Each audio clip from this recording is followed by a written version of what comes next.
আসসালামু আলাইকুম প্রিয় দর্শক, অন্য মঞ্চের আলাপচারিতায় আপনাদের সকলকে আমন্ত্রণ জানাচ্ছি। প্রিয় দর্শক, আপনারা জানেন নির্বাচন যত ঘনিয়ে আসছে তত নির্বাচনকে কেন্দ্র করে রাজনৈতিক দলগুলোর মধ্যে বিরোধ যেন আমরা তীব্রভাবে দেখতে পাচ্ছি এবং সেই বিরোধ নিষ্পন্নের জন্য সরকারের ভূমিকা আমাদের কাছে কেমন যেন এলোমেলো লাগছে। আমরা দেখেছি এর আগে সরকারের মধ্যে তিনটা দলের প্রতি এক ধরনের পক্ষপাত আছে, বিএনপি, জামাতে ইসলাম এবং এনসিপি। কিন্তু এই তিন দলের দাবিও যেন সরকার মেটাতে হিমশিম খাচ্ছে। তিন দল কিছু কিছু উপদেষ্টার ব্যাপারে তাদের রিজার্ভেশনের কথা বলেছে, সরকার সেটা কিভাবে সমাধান করবে সেটা বোঝা যাচ্ছে না। আবার এর মধ্যে আরপিওতে নতুন নতুন কিছু ধারা যুক্ত হয়েছে।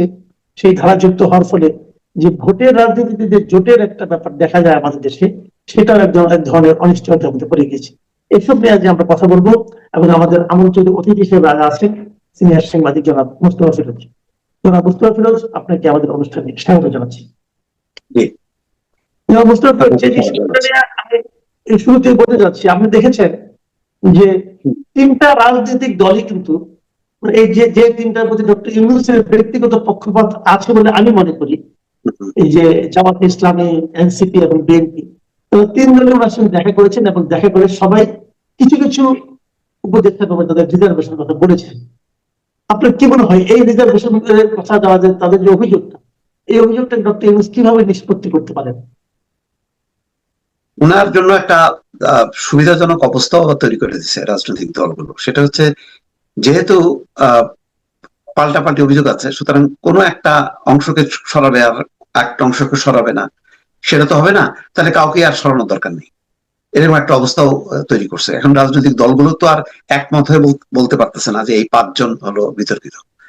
তো যদি আমাদের কাছে পাঁচজন থাকে, এই বিএনপির কাছে আছে পাঁচজন, ওই এনসিপির কাছে আছে 6 জন, তো এতজন তো সরাইলে তো এখন নির্বাচনটা হবে কি করে?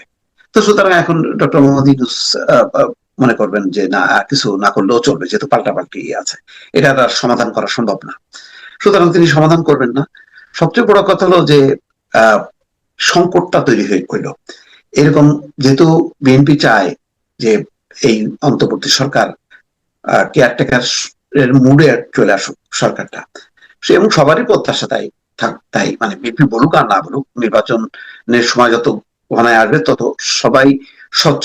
কিন্তু দেখা যাচ্ছে যে না, রীতিমতো নাম ধরে, যেমন বিবিসি রিপোর্টে দেখলাম ফাজুল কবির খান, উনি এত বিব্রত হয়েছে, উনি বলছে যে তাহলে একটা অধ্যাদেশ জারি করুক সরকার, যে পরবর্তী সরকারে এই এখনকার যারা উপদেষ্টা আছেন বা সহকারী আছে তারা কেউ লাভজনক পদে যাবে না।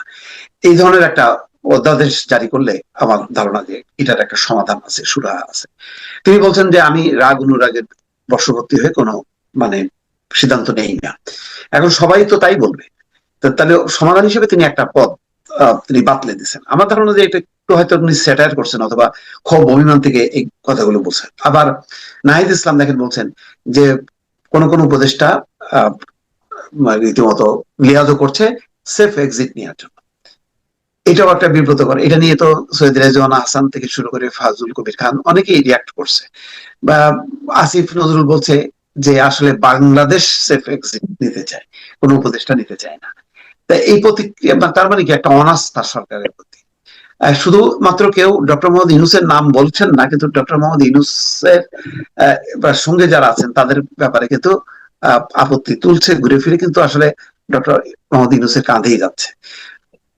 জামাত ইসলাম তো আরো ভয়ঙ্কর কাজ করছে, তারা 40 জন সচিব এবং উপদেষ্টাদের নামের তালিকা নিয়ে গেছিল, কিন্তু সময় সুযোগ না থাকায় সেই তালিকাটা তারা উপস্থাপন করেনি প্রধান উপদেষ্টার কাছে।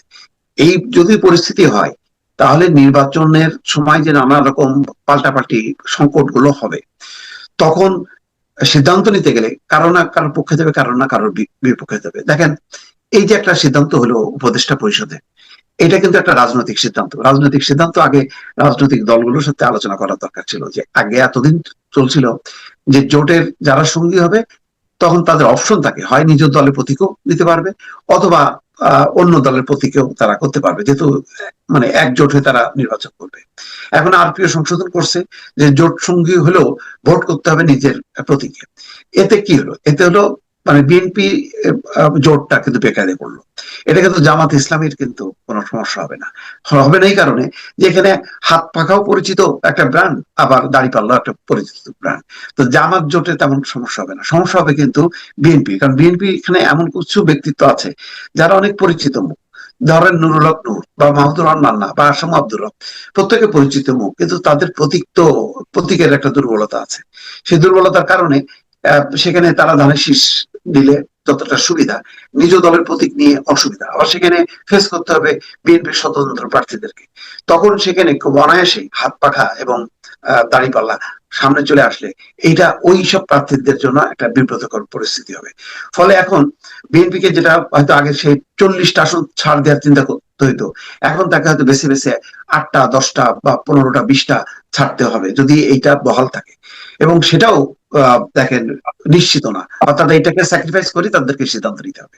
এমন একটা পরিস্থিতির মধ্যে সরকার কিন্তু মানে বিতর্কিত হচ্ছে, কারণ এইগুলি হয়তো বিএনপি মনে করতে পারে এখানে কোন কোন উপদেষ্টা বিএনপিকে বেকায়দায় ফেলার জন্য হয়তো এই কাজগুলো করছে।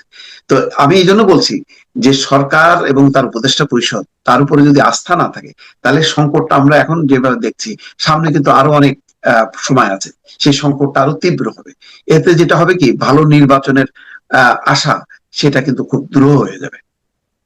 না, নির্বাচনের ক্ষেত্রে ভালো একটা নির্বাচন করার ক্ষেত্রে বাংলাদেশের প্রেক্ষিতে আপনি যদি দেখেন, তাহলে সবচেয়ে বড় বিষয়টা কিন্তু সরকারের নিরপেক্ষতা, পক্ষপাত দুষ্ট না হওয়া।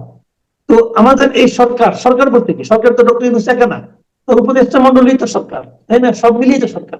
এখন সরকারের মধ্যে পক্ষপাত দুষ্টতা আছে বলে তো 3 দলই অভিযোগ করেছে, 3 দল 3 দিক দিয়ে অভিযোগ করেছে। যদি 3টা কর্নারে অভিযোগ থাকে, তাহলে সরকারের থাকলোটা কি? তাহলে এই সরকার কি আপনার বিবেচনায় একটা নিরপেক্ষ অবাধ সুষ্ঠু নির্বাচন অনুষ্ঠান করতে পারবে? এই সরকারের আসলে উচিতই না এই নির্বাচনের দায়িত্ব নেওয়া, বরং যেটা শুনানি চলতেছে কোর্টে সেইটাকে রিভাইভ করে পদত্যাগ করে এই প্রেসিডেন্ট একটা মানে তত্ত্বাবধায়ক সরকার ব্যবস্থাটা এখনই চালু করলে সবচেয়ে ভালো হয়। এই ইউনূস সরকার, তাকে নিয়েও তো ধরেন অভিযোগ যে সে এনসিপি কে আশ্রয় দিচ্ছে। নতুবা দেখেন কোন মানে ক্রাইটেরিয়ায় আপনি 3টা দল আসতেছে, মানে মানে এনসিপির জনপ্রিয়তাটা, তার চেয়ে ইসলামী আন্দোলন কেন পিছিয়ে থাকলো, হেফাজত কেন পিছিয়ে থাকলো, অনেকগুলো প্রশ্ন উঠতে পারে, যে কেউ চ্যালেঞ্জ করতে পারে, নুরুল হক নূরের দলও চ্যালেঞ্জ করতে পারে, যে কেউ করতে পারে। কিন্তু এটাও তো এক ধরনের পক্ষপাতিত্ব যে আপনি গণঅভ্যুত্থানের দল, নির্বাচন সরকার পরিচালনায় কি গণঅভ্যুত্থানের গুরুত্ব আছে, তাহলে কি মানে বিএনপির গুরুত্ব নেই, জামাতের গুরুত্ব নেই, অন্য দলের কি গুরুত্ব নেই? তারা কি গণঅভ্যুত্থানের দল না? তারা কি মানে আন্দোলন করেনি গণঅভ্যুত্থানের জন্য? অনেকগুলো বিষয় আছে, তো এগুলি আসলে কেউ হয়তো বড় করে আনছে না, কিন্তু মানে যদি আপনি আইনের দৃষ্টিতে, নীতি নৈতিকতার দৃষ্টিতে দেখেন, তাহলে কিন্তু এটা প্রশ্নবিদ্ধ হয়। তাহলে আপনি কিসের ভিত্তিতে 3টা দলকে করলেন? জামাত বিএনপি বুঝলাম যে তাদের আগে এমপি ছিল, তাদের ইয়ে ছিল, কিন্তু এনসিপি তো তার জনপ্রিয়তা, তার ভিত্তি কি, আপনি সেটা না করে শুধু গণঅভ্যুত্থানে টেনে আপনি তাকে স্বীকৃতি দিলেন। তাকে স্বীকৃতি দেওয়ার সাথে সাথে আপনি অন্যান্য সমস্ত দলগুলোকে কিন্তু আপনি বাইরে ঠেলে দিলেন যে না, তোমরা তো গণঅভ্যুত্থানের দল না, তোমরা এমনি গতানুগতিক দল। তাহলে কি এটাই প্রমাণ হলো যে এনসিপির এই এদের নেতৃত্বেই হয়েছে সব গণঅভ্যুত্থানের কৃতিত্ব কি তাদের? তো এরকম অনেকগুলো বিষয়ে মানে অলরেডি বিতর্কিত হয়ে গেছে ইউনূস সরকার। তারপরে দেখেন এমন একটা ইউনূস সাহেব যে বলছিলেন বারবার যে ইতিহাসের শ্রেষ্ঠ একটা নির্বাচন উপহার দেবেন, তার এই বক্তব্যের ব্যাপারে কি আপনি অতটা আশাবাদী হতে পারছেন না? তাহলে না, শ্রেষ্ঠ নির্বাচন কিভাবে হয়? একটা নির্বাচনের বড় শক্তি আওয়ামী লীগ আপনি থাকছে না, তারপর আপনি জাতীয় পার্টি সহ অন্যদের ক্ষেত্রেও আপনি প্রশ্নবিদ্ধ করতেছেন, তারা নির্বাচনে তাদেরকে প্রক্রিয়ার মধ্যে ডাকলেন না, আসলোই না, তাহলে আপনি সবাইকে মিলে কিভাবে করতেছেন? আগে আওয়ামী লীগ হয়তো মুখে তারা না বললেও একটা অংশকে বাদ দিয়ে তারা নির্বাচন করছে, এখন আর একটা অংশকে বাদ দিয়ে আপনি নির্বাচন করতেছেন, তাহলে তো এটা তো পাল্টাপাল্টি হইলো। আপনার কোথায় হলো সবাইকে নিয়ে নির্বাচন, যে একটা উৎসব মুখর পরিবেশ, সেই স্থিতিশীলতা থাকলো না। এখন মনে করেন আপনি নির্বাচন করলেন, ওই দিন কি নির্বাচনের দিন আওয়ামী লীগ কি একটা মিছিল বের করবে না? তার অন্যরা যদি বঞ্চিত হয় জাতীয় পার্টি, তারা কি প্রতিবাদ করবে না? তারা ওই যে আমেরিকার যে সংস্থা, তার কাছে কি বলছে যে নিরপেক্ষ নির্বাচনের কোনো সম্ভাবনা তারা দেখছে না, তারা অভিযোগটা করলো কেন? তারাও তো বলতে পারতো হ্যাঁ আমরা খুব আশাবাদী যে ভালো একটা নির্বাচন, ওই জাতীয় পার্টিও তো বললো না। তাহলে আপনি শ্রেষ্ঠ নির্বাচনটা কাদেরকে দিয়ে করবেন? এটা একটা প্রশ্ন, এই প্রশ্নের কিন্তু মীমাংসা হয়নি এবং আন্তর্জাতিক অঙ্গনে এই প্রশ্নগুলি আসবে বলেই 6টা সংস্থা, আন্তর্জাতিক সংস্থা, তারা কিন্তু বলছে যে আপনার বিচার কাজ ভালো, গুম খুনের বিচার করতেছেন ভালো, সব ভালো, কিন্তু আওয়ামী লীগের কার্যক্রমের উপর যে নিষেধাজ্ঞা, এটা অগণতান্ত্রিক, এটাকে আপনাকে প্রত্যাহার করতে হবে। চিঠি লিখছে তারা ডক্টর মোহাম্মদ ইউনূসকে। আগে যেমন ডক্টর ইউনূসের পক্ষে অন্যরা চিঠি লিখতো, এখন অন্যরা কিন্তু লিখছে আওয়ামী লীগের পক্ষে ডক্টর ইউনূসকে। বোঝেন অবস্থা। প্রথম দেখা করে বিএনপি যে বলেছে যে তারা তত্ত্বাবধায়ক সরকারের আদলে এই সরকারটা চলুক সেটা চায়, আপনার কি মনে হয় যে তাহলে এই বিষয়টাকে মাথায় রেখে তারা এই কথাটা বলেছে? আমার ধারণা তাই, যে তারা নিরপেক্ষতা দেখছে না বলেই তো তারা তত্ত্বাবধায়ক সরকারের এই টার্মটা ইউজ করলো কেন, যে তাদের মতন আচরণ করেন বা তাদের মুডে চলে যেতে হবে। কারণ অন্তত সব বাদেন, অন্তত দুইজন তো খুব প্রকাশ্য, ধরেন 2 উপদেষ্টা, ছাত্র উপদেষ্টা, তাদের সাথে এনসিপির যোগাযোগ নেই, এটা তো কোনোভাবেই বলা যাবে না। আসিফ মাহমুদ সজীব ভুঁইয়া তার নির্বাচনী এলাকায় রীতিমতো যেভাবে বরাদ্দ করে অন্যান্য রাজনৈতিক নেতারা সেভাবে করছে। মাহফুজ আলমের ছোট ভাই ঘোষণা করছে যে তার ভাই নির্বাচন করবে, মাহফুজ আলম কোনো প্রতিবাদ করেনি। তো এই দুজন তো অনেক বেশি প্রকাশ্য, এবং তাদেরকে পত্রিকায় দেখলাম যে সেপ্টেম্বর মাঝে একটু সময় নিতে চায়। কেন বলা হয়েছে তাদেরকে? এখানে তো ওয়াহিদুদ্দিন মাহমুদকে বলা হয়নি, শিক্ষা উপদেষ্টাকে বলা হয়নি, অর্থ উপদেষ্টাকে বলা হয়নি। এই দুজনকে কেন বলা হয়েছে? বলা হয়েছে এই জন্য, সরকার ভালো করেই জানে যে এই সম্পৃক্ততা আছে এনসিপি। তো পক্ষ যেটা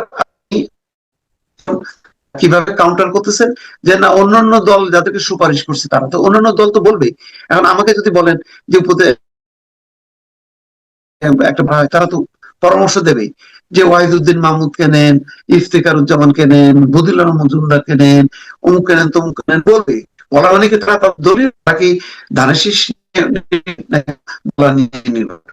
কিন্তু ওনারা তো এনসিপির হয়ে নির্বাচন করবে এমন একটা, এবং তফসিল ঘোষণার পর নাকি তারা পদ থাকবে, এত যখন স্পষ্ট হয়, তখন এত দূর পর্যন্ত যাওয়া এই রাজনৈতিক কি বলে দলীয় রাজনৈতিক লোকদেরকে নিয়ে, এটা তো উচিত না।